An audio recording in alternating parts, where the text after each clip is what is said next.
I mean, if you put the work in and you continue to keep your head down and work at it, I mean, you'll come over on the other side. Bam! Hey, Underdogs, welcome back to the True Underdog Podcast. I'm your host, Jayson Waller, and I've got another episode of the True Underdog Classic for you, where I replay an interview from back in the day. Today, we're throwing it back to my interview with Tavon Wilson, good friend of mine. He is a badass. Talk about a true underdog. Tavon grew up in the projects. His father was murdered when he was a baby, and his mom died when he was 12.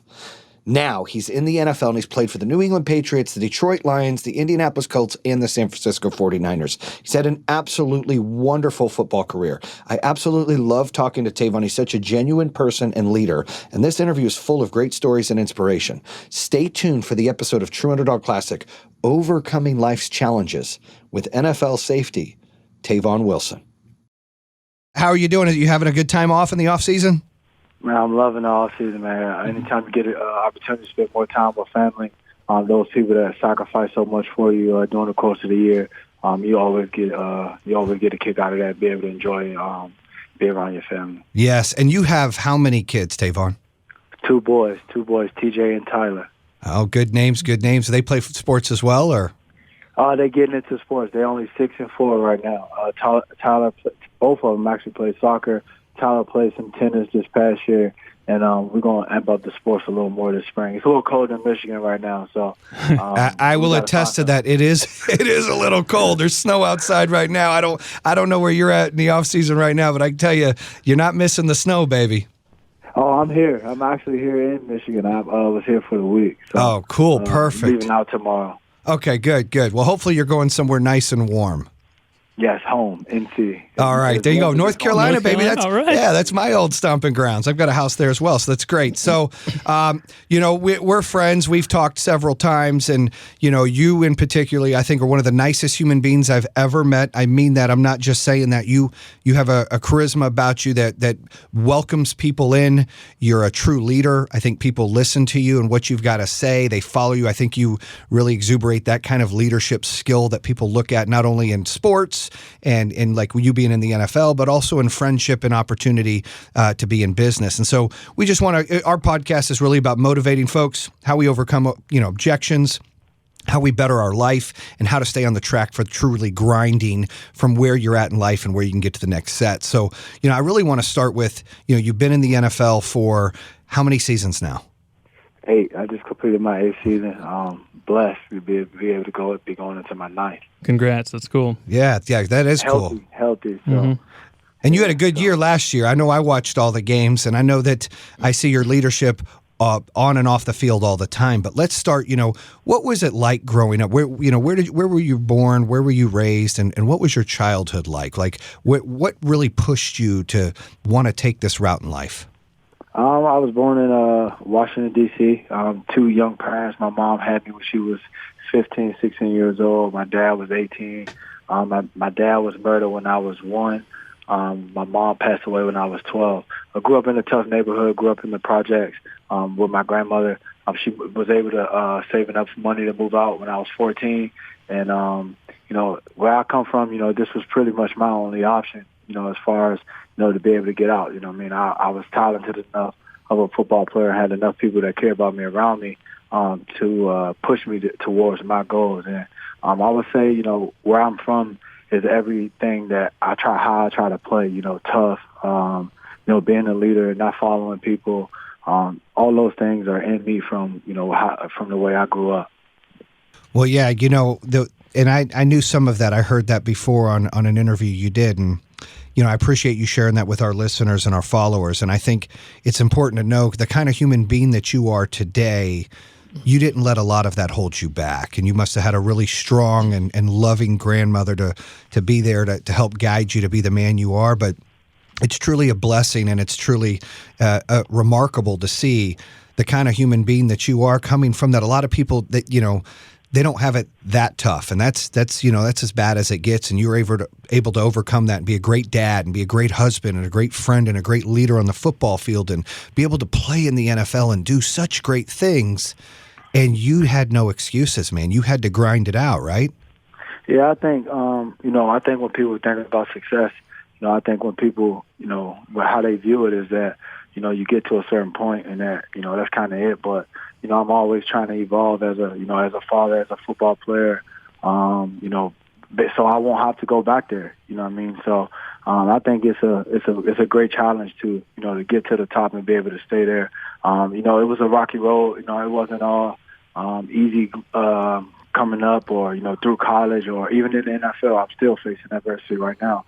And my chapter isn't done yet. So I'm just trying to be a guy that come to work every day and to make my family proud and be able to pay them back some of those sacrifices that they give me.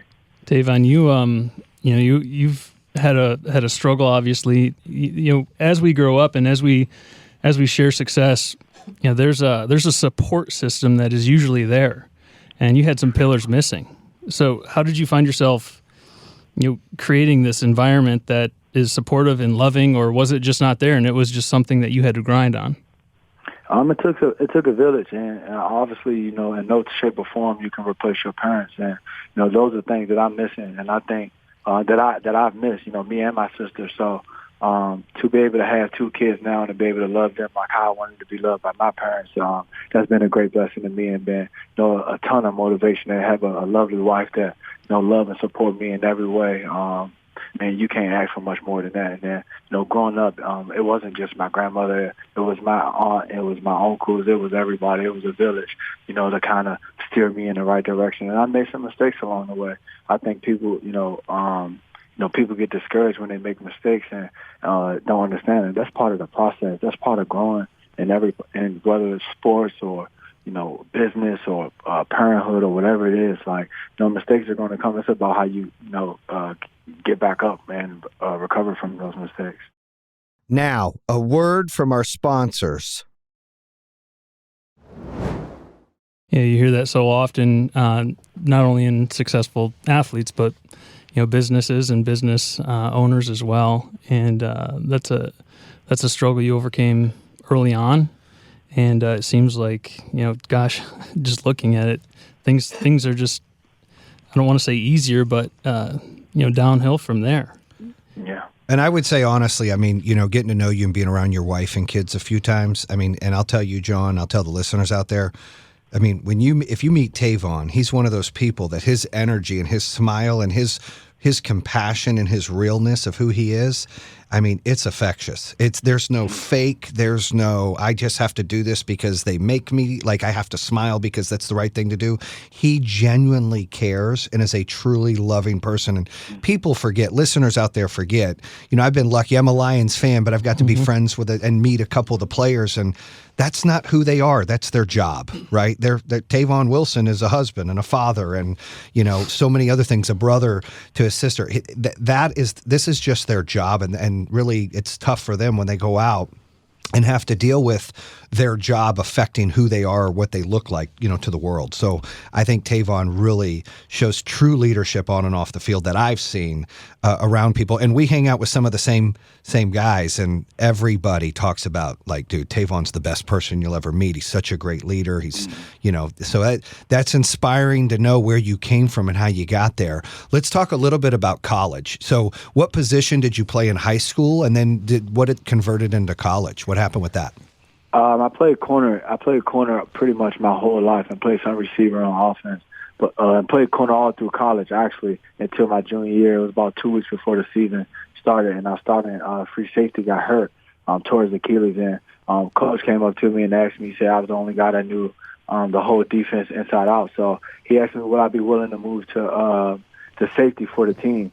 And at that point, it was kind of a big challenge for me. I've been starting that corner since my freshman year, all Big Ten player of the year before. So I had something to think about, but ultimately, I made the switch for the team, and it worked out for me. My senior year, I went back to corner, kind of played pretty much everywhere though. Played corner, safety, linebacker, and I think that was a big reason why I got drafted. In the second round, no combine, no senior games. I just had my pro day, so. It was funny because I didn't get invited to the combine. I was a 4-year starter. Yeah, I was a 4-year starter at Illinois in the Big Ten school. So it was kind of disheartening. But, during that process, I watched every single rep of the combine of DBs that went through there. So would you say that motivated you, that you weren't invited? It was more to using that as fuel to really get what you want to go? Oh, 100%. I mean, I knew all of their numbers by heart, everything. And if you matched up my numbers against the guys that was at the combine, I probably would have been the best safety there. So that was great to, be able to not have to go through all that process and still be able to go in the second round was a big blessing, and something I'll never forget. Yeah, that's truly inspiring. We always talk about motivation here, and you obviously were motivated by not being invited, and you utilized that and busted your butt every single day and outperformed a lot of those guys and got drafted. I think you were the second or third safety drafted, right? Is that third right? Safety. Yep, third safety. Yeah, that's a big deal. Mark Byrne and Harrison Smith. I was going to ask you if you knew the names. Yep. So you played for the Patriots, the big Patriots, right? Winning the Super Bowl. So, Prater's a good friend of both of ours, and he went to go to the Super Bowl this year. And he said, man, I was really bothered watching this and not playing in the game. And he played in a Super Bowl before when he was with the Broncos, and they didn't win that year. He went. And he's really motivated, wants to go and try to win again. But you've been there before. Talk about what that's like in your profession to be the best of the best on a team like that. What does that really mean to you? What does that mean to your family? What does that feel like? If you could share that with the listeners. I mean, like in that process as a player, being with Bill and, how he goes about his business, you don't really kind of see all that. You know what I mean? Like, obviously, we've had opportunity to win a lot of games there, and we won a Super Bowl, and that was awesome. Like, something you never, ever can, make up. Like, you can't buy that. Like, there ain't enough money in the world to buy that feeling. And, to be able to share that with my now wife, Simone was only my girlfriend then, my family, that was just awesome. Like, it's something that I want that feeling again. I want to be able to share that feeling with my kids. Like, so that's why I wake up every day. That's why I go to work.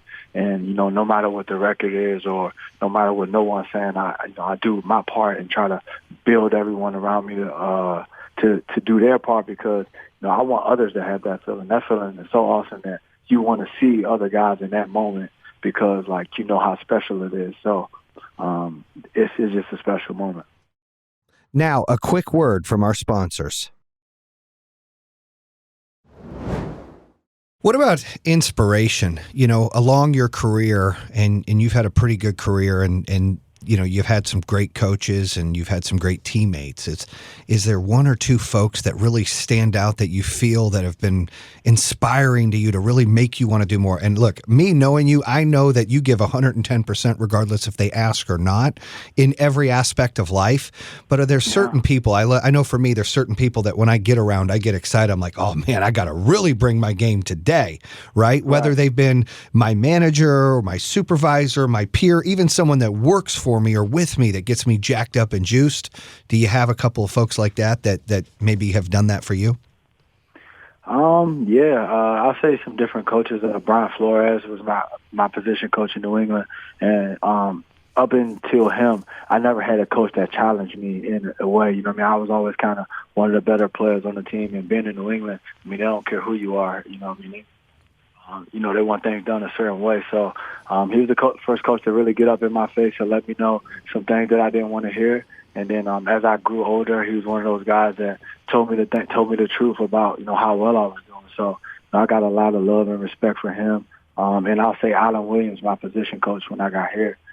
He found a way to, kind of coming from New England where I didn't play so much. He kind of accepted me with open arms and kind of let me know that whatever that I'm going to get here, it's going to be earned, and no one is going to be given anything here. So I was grateful for both of those guys across my career as I got a pro. But I got to say the biggest inspiration to me is my grandmother and everything that she's done for me and my sister. That's my number one hero. To raise, two other kids after you've been already done raising your own, and then everything, like pretty much she was kind of like the neighborhood mom, and like everything she does, she's just an amazing woman inside and out. And to show her work ethic and from working 2-3 jobs, from taking in this family member and that family member, that's just where I develop my work ethic for, and my no quit attitude, no matter what is going on around me that in the end it could be all right. You know what I mean? If you put the work in and you continue to keep your head down and work at it, I mean, you'll come over on the other side. It's amazing to hear, Tavon. You've had what sounds like a really good support system. Has anyone came through that told you can't or you won't or you're too small or too slow? Was there a lot of that, and did you use it for fuel? How did you react to something like that? Yeah, there's a lot of people, man. It was my fourth grade teacher. We had a project about what we want to do when we grow up, and of course I wrote football. You know what I mean? She was like, "Well, you need to rewrite that paper because you're probably never going to play football." So hey, I bet you want to take that paper and send it to her now, right? Because I've been there before. I definitely went back and seen that lady and showed her and remind her of her comment. But I'm one of those people that I don't really like to listen to the people that say I can't. I like to listen to the people that say I can. Those are the people that motivate me. Those people that believe in me and put everything into me. You know what I mean? Like, all right, I can listen to those things, but what good is that does me? You know what I mean? Like, I trust those people that believe in me to tell me the things I need to hear as well.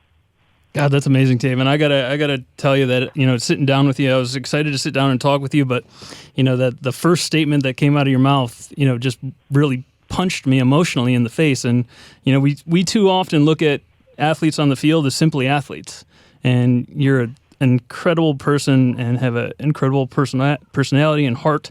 And man, I can't believe the incredible character that you carry.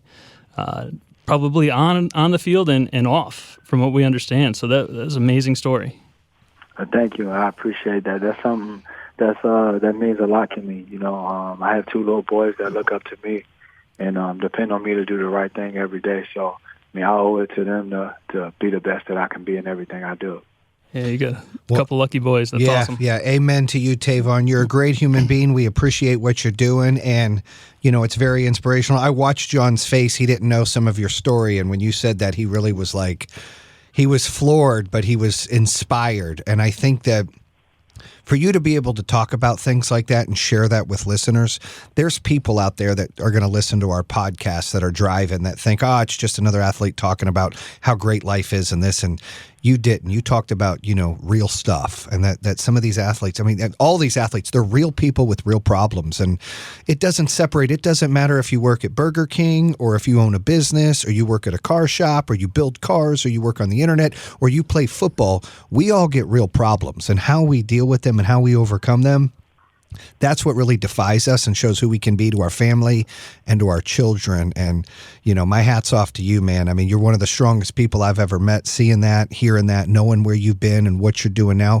And you're just getting started, dude. Like, your life is so much further past what's past football. And you've got some great years ahead of you in football, but life after that is going to be exciting for you. So, you're going to be a grandparent and you're going to be a part of grandkids' life. I just had my granddaughter 8 months ago. Let me tell you something. You love them as much as you love your kids, but maybe even a little bit more because you get to give them back when they're bad. Exactly. So imagine that, Tavon, when TJ or your other son has a kid, it's gonna be like, all right, man, here, come get your baby. Like, we love her, but it's time to go. She pooped, right? So that's what happens, and that's the exciting stuff that you get to look forward to in the next chapter. Hopefully in like 8-10 more years, you go out there and do very well and win a couple more Super Bowls and that's right, and be excited. So I know we'll be cheering for you, and we appreciate you coming on the show, and much love to you, dude, and be safe going to North Carolina. We'll have you on again, and thank you for joining us here on True Underdog, man. You are exactly the kind of folks we want to talk to and be about and talk about on this show, man. So thank you very much, and God bless. Thank you, Tavon. Thank you, guys, man. I appreciate it. And I'm going to hope those guys, TJ and Tyler, don't bring no babies home. No. You got that right. Hey, tell them to wait till they're like 40, right? Wait till they're 40 and they'll be all right. Exactly. All right, Tavon. Hey, enjoy your off season, baby, and good luck this year. All right, good luck to you guys as well, man. All right, bam. Appreciate it. Yeah, bam. And that concludes another episode here on True Underdog. If you're interested in hearing more, make sure you subscribe at iHeartRadio, Spotify, Apple Podcasts, or the YouTube channel. You can always visit TrueUnderdog.com, subscribe to all of them. Make sure you check out our newest episodes coming out on Mondays and Thursdays. True Underdog, baby. Bam!